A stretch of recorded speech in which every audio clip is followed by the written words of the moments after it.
Hi guys! Meron akong sasagutin na mga common questions na always kong nakikita po doon sa aking video. Mga 2 years ago na siguro na video guys about sa onion juice or sibuyas para sa hair. Sa hair fall, hair loss, and hair grower.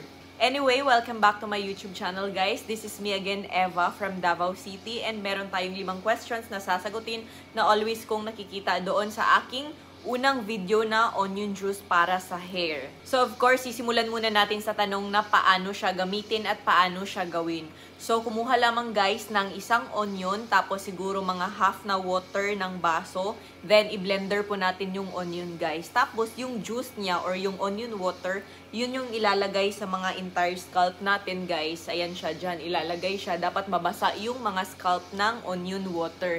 Tapos ibabad lang natin siya ng mga siguro mga 2 hours. Tapos later on, mag-ano yan siya, parang mag-oily-oily na ang scalp. So after maibabad guys, maligo lang at mag-shampoo properly. Tapos yung amoy ng sibuyas, medyo matagal siyang mawala. So, dapat mag-shampoo lang ng maayos. Huwag naman yung sobra-sobra talaga na halos mananakit na yung mga scalp natin. Then, second question, ito yung always ko talaga nakikita na, ma'am, paano pag walang blender? Ano ang gagawin? So, ang maisuggest ko guys, kung wala kayong blender, i-chop nyo lang ng super maliliit talaga yung onion, tapos ibabad niyo sa water or ibabad niyo sa baso or sa glass na may takip. So, siguro like mga isang onion, siguro mga half na water sa bottle ninyo. Tapos, i-cover lang niyo guys. Then, ibabad lang siya overnight. Tapos, pagkabukas ay pwede na siyang gamitin. So, dapat maliliit talaga or super fine yung pagka-chop ng ating onion na ibabad doon sa water overnight. Pagkabukas, pwede na siyang gamitin.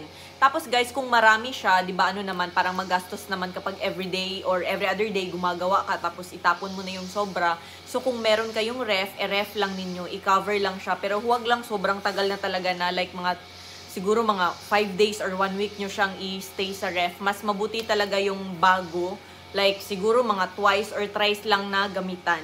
Third question is, paano kadalas gamitin? So, for me, every 2 days is okay na talaga siya, guys. Kasi matagal siyang mawala. Pero kung kaya nyo naman na every other day, nasa inyo na. Basta put 1 day gap lang kapag may mga ina-apply tayo sa scalp natin or para sa buhok. Kasi hindi naman yan madalian. Importante, nababad siya and be consistent.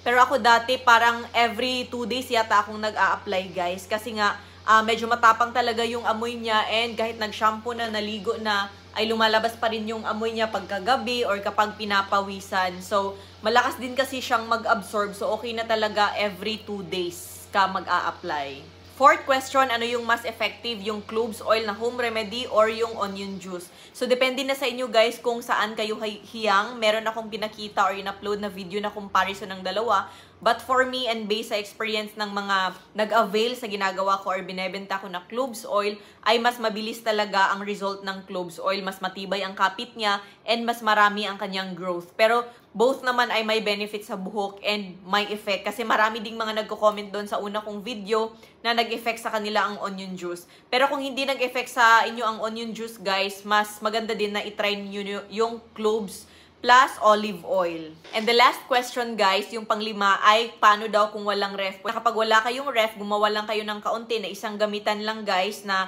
ibabad lang niyo overnight tapos gamitin siya pagkabukas. Huwag nang gumawa ng marami para hindi siya ma-stuck at hindi siya ma-contaminate, ganon. So, gagawa lang na naaayon lang sa gamitin natin sa araw na yan. So, that's all for today's video, guys. I hope na meron kayong natutunan sa aking mga video kahit minsan na lang talaga akong makapag-upload.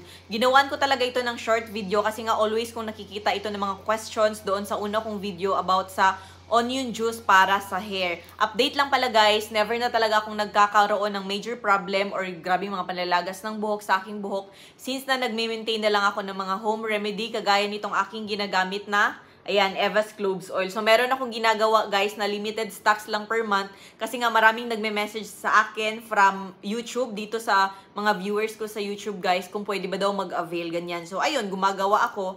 Ayan siya. Tapos, may mga nag-a-avail siya, guys. So, meron sa Facebook ko and meron naman sa Shopee. So, for more questions, pwede kayong mag-comment sa baba, guys, para ma-replyan ko kayo.